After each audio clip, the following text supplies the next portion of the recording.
नमस्कार साथियों, मेरा नाम है आर के सिंह। संस्कृति आईएएस के यूट्यूब चैनल पर आप सभी का स्वागत है।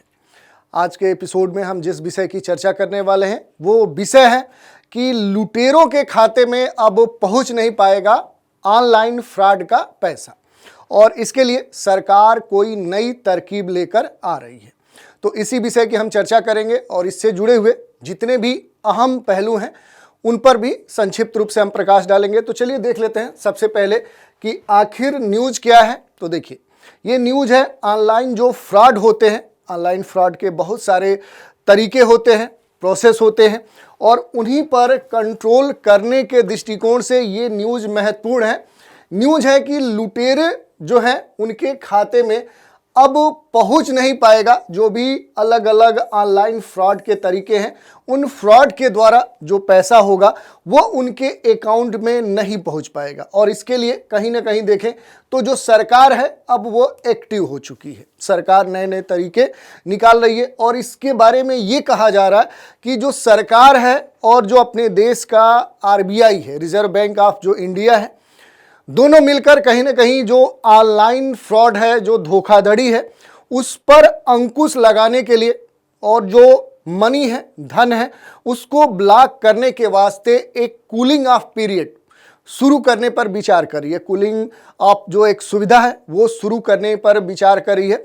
तो हम देखेंगे कि आखिर कूलिंग ऑफ पीरियड है क्या, इसके पीछे उद्देश्य क्या है, नोडल एजेंसी इसकी कौन होगी, बैंक इसके संदर्भ में क्या कह रहे हैं, और इसी संदर्भ में जो म्यूल अकाउंट की चर्चा होती है उसे भी संक्षिप्त रूप से देखेंगे कि म्यूल अकाउंट होते क्या है। साथ ही हम बात करेंगे भारतीय जो साइबर अपराध समन्वय केंद्र है उसका क्या टिप्पणी है, और जो ऑनलाइन फ्रॉड है जो कई तरीके से किया जाता है उसके कई कह सकते हैं कि नाम है, कई प्रकार हैं, अलग अलग कह सकते हैं कि तरीके हैं, उन पर भी हम संक्षिप्त रूप से बात करेंगे। तो चलिए एक एक करके सभी महत्वपूर्ण बिंदुओं पर हम चर्चा करते हैं। सबसे पहले कुछ खास जो महत्वपूर्ण बिंदु हैं उनको देखते हैं। तो देखिए, ये जो अब योजना की बात हो रही है कि कहीं ना कहीं सरकार और आरबीआई अब ऑनलाइन जो धोखाधड़ी है उस पर कहीं ना कहीं कंट्रोल लगाने के लिए अब सीरियस हो चुके हैं और पूरी तरह से प्रतिबद्ध हैं, और इसी के लिए कहीं ना कहीं जो धन है, जो ब्लॉक मनी है, उसे ब्लॉक करने पर ये काम कर रहे हैं, और इसी के लिए कूलिंग ऑफ जो पीरियड है उस पर ये काम करेंगे। तो इसके तहत देखें तो ये जो योजना है इस पर विभिन्न जो मंत्रालय हैं और जो एजेंसियां हैं वो पहले से ही काम कर रही हैं, और अब इन्हें सख्त और खास दिशा निर्देश है कि जल्दी से कोई ना कोई जो धोखाधड़ी के जो मामले हैं, इसके द्वारा जो कहीं ना कहीं कह सकते हैं फंसाए गए पैसे हैं, उनके समाधान के लिए काम किया जाए। जो बैंक है, बैंक भी धोखाधड़ी के जो खाते हैं उनके पहचान के लिए तकनीकी जो उपाय हो सकते हैं वो अपना रहे हैं। केवाईसी के जो नियम थे पहले उनको और सख्त किया जा रहा है और उन्हें कड़ाई से लागू किया जा रहा है। इसमें किसी बैंक के खाते में आने वाले जो पैसे हैं उनको कुछ समय के लिए रोका भी जा सकता है। खास करके उन मामलों में ये किया जाएगा जहां भी फ्रॉड के जो पैसे हैं वो कई खाते, यानी जिसे म्यूल अकाउंट कहा जाता है, उसके जरिए कहीं ना कहीं उस मनी को एक तरह से सर्कुलेट किया जाता है। यही नहीं, ऐसे पैसों को वापस पाने में बड़ा ही कहें तो मुश्किल होती है, और कुछ देशों में ऐसी सुविधा पहले से मौजूद है कि ऐसे मामलों को कैसे हैंडल किया जा सकता है, और अब भारत में भी इसके लिए खास तौर पे काम किया जा रहा है। थोड़ा सा म्यूल अकाउंट की बात करते हैं। तो ऐसे जो अकाउंट है इनका जो इस्तेमाल होता है वो किसके लिए किया जाता है, तो खास करके गैर कानूनी जो गतिविधियां हैं उनके लिए म्यूल अकाउंट का इस्तेमाल किया जाता है। और ऐसे जो खाते हैं, इन खातों में जो भी अवैध धन होता है, जो फ्रॉड मनी होता है, उसको जमा किया जाता है, या फिर कहें तो उसके माध्यम से उस मनी को सर्कुलेट किया जाता है, एक जगह से दूसरे अकाउंट में ट्रांसफ़र किया जाता है।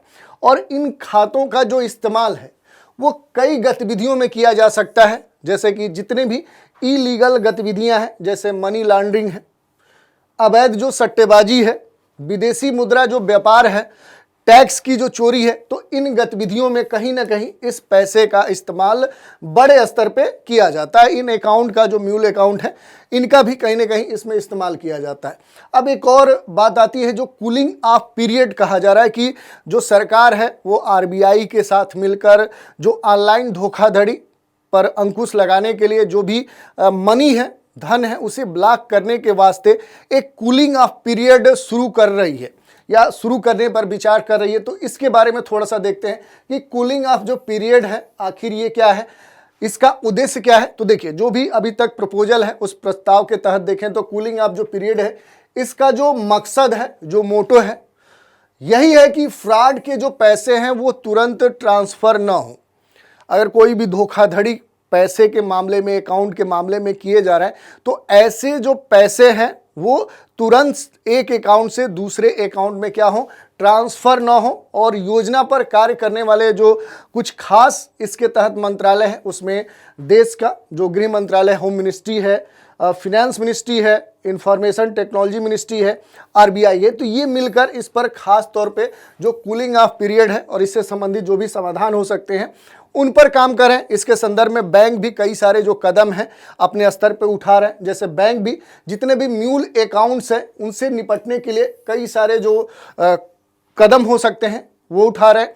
ये म्यूल अकाउंट ही ऑनलाइन फ्रॉड को कहीं ना कहीं बढ़ावा देते हैं और ये लगभग हर 2 मिनट में ऐसे कह सकते हैं संपादित ये होते रहते हैं। और डिजिटल जो अरेस्ट है, फिशिंग है, ऐसे ज़्यादातर जो ऑनलाइन फ्रॉड है, धोखाधड़ी के जो मामले हैं, ये बैंकों की कोई इसमें भूमिका नहीं होती है, लेकिन ये होते रहते हैं।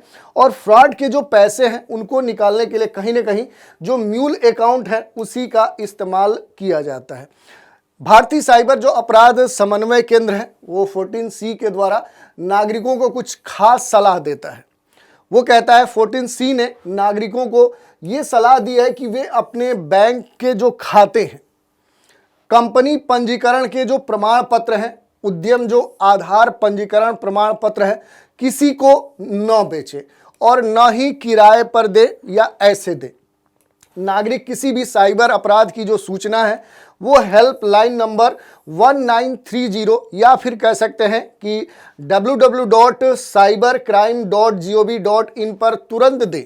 और सोशल मीडिया पर कहीं ना कहीं देखें, जो साइबर दोस्त चैनल या जो अकाउंट है उसको फॉलो करें। ऐसी कह सकते हैं कि ये खास तौर पे दिशा निर्देश भारतीय साइबर जो अपराध समन्वय केंद्र है उसके द्वारा जारी की गई है। इसके अलावा साथ ही बैंकों से केवाईसी नियमों को सख्त करने को कहा गया है ताकि बिना पहचान सत्यापन के कोई खाता न खुले और खाता खुले तो उससे संबंधित जो भी जानकारी है वो सटीक हो और सही हो। इसके बाद बैंकों ने म्यूल अकाउंट से निपटने के लिए केंद्रीय सेल बनाना शुरू कर दिया है और ऐसे खातों की जो पहचान है वो करने के लिए तकनीक का इस्तेमाल भी अब बड़े स्तर पे जो बैंक हैं वो कर रहे हैं।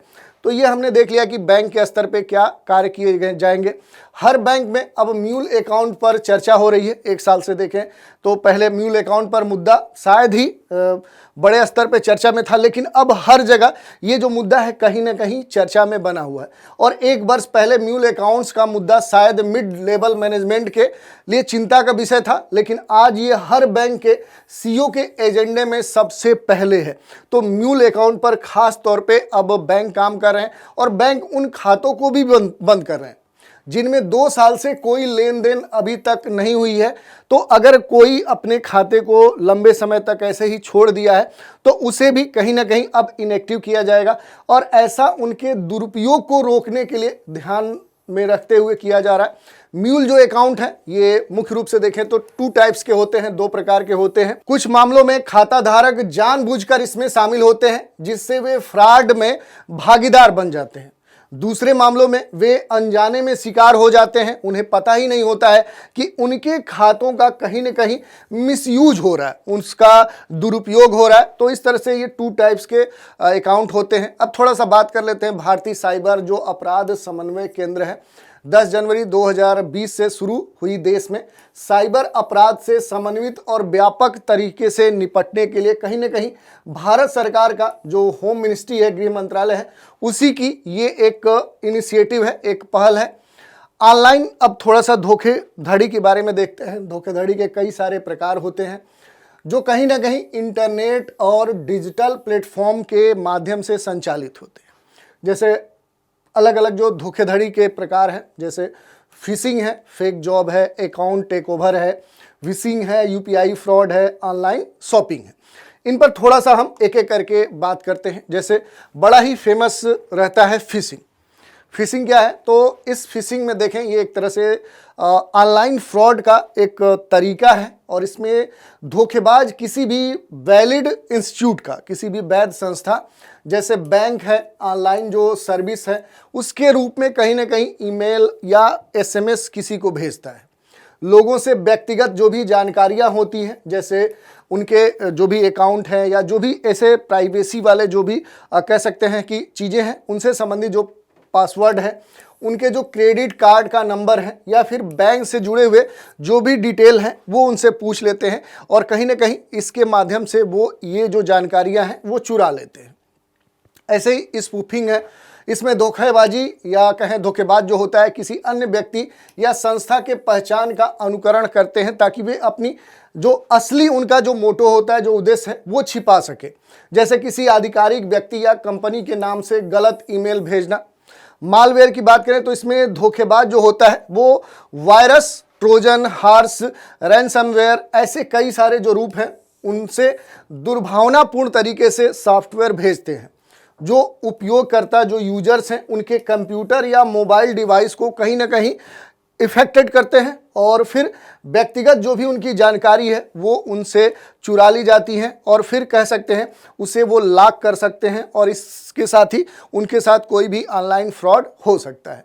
ऐसे ही स्मिशिंग है, ये एक प्रकार का फिशिंग का ही तरीका है और इसमें धोखेबाज जो होता है वो एसएमएस के जरिए धोखाधड़ी करता है और वे उपयोगकर्ताओं को कहीं ना कहीं लिंक पर क्लिक करने के लिए कह सकते हैं कि उकसाते हैं और इससे वे व्यक्तिगत जो भी जानकारी है कहीं ना कहीं जो यूजर्स है वो गंवा देते हैं और फिर उनके सामने कहीं ना कहीं ऑनलाइन फ्रॉड जैसी समस्या देखने को मिलती है। क्रेडिट कार्ड से संबंधित भी अब फ्रॉड हो रहा है। इसमें धोखेबाज जो कह सकते हैं पार्टी है, जो लोग हैं, वे क्रेडिट कार्ड के जो विवरण हैं वो कहीं ना कहीं चुराते हैं, उनके कार्ड का गलत इस्तेमाल करते हैं, जैसे कि ऑनलाइन शॉपिंग, पैसे ट्रांसफ़र करना, ऐसे कई सारे जो इलीगल एक्टिविटी है वो किए जाते हैं।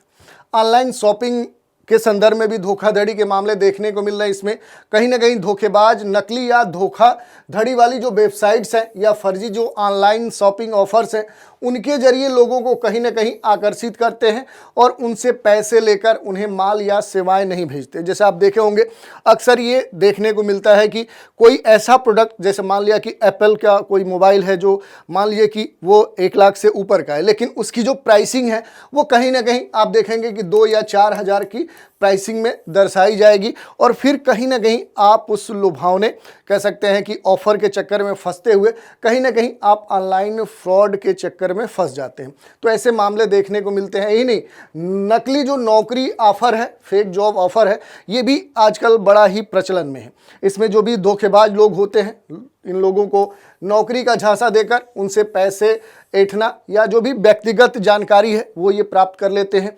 वे कई बार फर्जी जो रिक्तियां हैं, जो इंटरव्यू हैं, वो भी आयोजित करते हैं और कहीं ना कहीं जो भी टारगेट्स होते हैं उनको वो कहीं ना कहीं फंसा देते हैं ऑनलाइन फ्रॉड में। ऐसा ही रूमिंग स्कैम है, धोखेबाज जो ऑनलाइन डेटिंग साइट्स है, इस पर किसी को आकर्षित करने से संबंधित जो एक्टिविटी है वो देखने को मिलती है। फिर उनकी जो भावनाएं होती हैं, जो फीलिंग्स होती हैं, उनको कहीं ना कहीं टारगेट करते हुए उनका फ़ायदा उठाकर संबंधित जो भी व्यक्ति होता है उससे पैसे या अन्य जो भी संसाधन है वो जो फ्रॉड होते हैं वो ले लेते हैं। ऐसा ही आप देख सकते हैं ऑनलाइन जो लॉटरी है, जो पुरस्कार है, इससे संबंधित जो भी धोखाधड़ी के जो मामले हैं वो देखने को मिल रहे हैं। जैसे जो भी धोखेबाज फ्रॉड लोग होते हैं वो ये बताकर धोखा देते हैं कि उन्होंने कोई लॉटरी या फिर पुरस्कार जीता है, लेकिन इसके लिए उन्हें पहले कुछ शुल्क या व्यक्तिगत जानकारी देनी होती है या पैसे देने होते हैं। जैसे अगर बोला जाएगा कि आपने एक लॉटरी थी, उसमें आपकी लॉटरी निकली है जिसमें अमूमन आपको कोई एक बड़ा कह सकते हो 4 व्हीलर प्राइज़ में मिला है, लेकिन उस प्राइज़ को लेने के लिए पहले आपको कुछ एकमुश्त राशि, मान लिया कि 10-20 हज़ार आपको देना होगा। जब वो राशि आप भरेंगे तभी उस कह सकते हैं पुरस्कार या उस राशि को आप प्राप्त कर सकते हैं। तो इस तरह के कई सारे जो फ्रॉड्स हैं वो अब चल रहे हैं। ऐसे ही गिफ्ट कार्ड से संबंधित जो धोखाधड़ी है, ऐसे मामले भी अब देखने को मिले हैं जिसमें धोखेबाज या फ्रॉड जो लोग हैं वो ये बताकर धोखा देते हैं कि उन्हें किसी आपात स्थिति में मदद की आवश्यकता है। कह सकते हैं एक फीलिंग, कह सकते हैं इमोशन को कहीं ना कहीं टारगेट किया जाता है और इसके लिए गिफ्ट कार्ड खरीदने के लिए कहते हैं और फिर ऐसे उनके साथ कहीं ना कहीं जो टारगेट व्यक्ति है उनके साथ धोखाधड़ी या ऑनलाइन फ्रॉड हो जाता है। तो ये ऑनलाइन फ्रॉड के जितने भी अलग अलग इस समय चलन हैं, जो तरीके हैं, उनके बारे में हमने देखा। तो आज की चर्चा पर आधारित एक प्रश्न भी देख लेते हैं। प्रश्न है, कूलिंग ऑफ सुविधाओं को लागू करने के लिए कौन जिम्मेदार है? कूलिंग ऑफ सुविधाओं यानी कूलिंग ऑफ जो पीरियड है, इससे संबंधित जो भी फैसिलिटीज़ हैं उनको लागू करने के लिए जो नोडल हैं, जो रेगुलेटरी बॉडीज़ हैं, वो कौन सी हैं? और इसके संदर्भ में विकल्प है सरकार और भारतीय रिजर्व बैंक, सिर्फ भारतीय रिजर्व बैंक, केवल सरकारी एजेंसियां और केवल बैंक। तो इस तरह से आज हमने बात कर लिया कि अब सरकार और आरबीआई दोनों मिलकर कहीं ना कहीं ऑनलाइन जो धोखाधड़ी है, जो फ्रॉड है, उस पर अंकुश लगाने के लिए धन को ब्लॉक करने के वास्ते एक कूलिंग ऑफ जो पीरियड है वो शुरू करने पर पूरी तरह से विचार कर रहे हैं। अब ये शुरू हो भी सकता है। इसके संदर्भ में इससे जुड़ी हुई जो भी बातें थी, म्यूल अकाउंट क्या होता है, कितने प्रकार का होता है, कूलिंग ऑफ पीरियड क्या होता है, इस कूलिंग ऑफ पीरियड के उद्देश्य क्या है, नोडल एजेंसी कौन होगा, बैंक इसके संदर्भ में क्या कह रहे हैं और भारतीय जो साइबर अपराध समन्वय केंद्र है वो क्या टिप्पणी कर रहा है। इसके अलावा ऑनलाइन धोखाधड़ी से जुड़े हुए जितने भी टाइप्स हो सकते हैं इस समय जो प्रचलन में है उन पर हमने बात की। तो आज के एपिसोड में इतना ही। आज का एपिसोड आप सभी को कैसा लगा, अपनी प्रतिक्रिया हमें कमेंट के माध्यम से आप दे सकते हैं। तो आज के एपिसोड में इतना ही। आप सभी हमारे साथ बने रहें, इसके लिए धन्यवाद।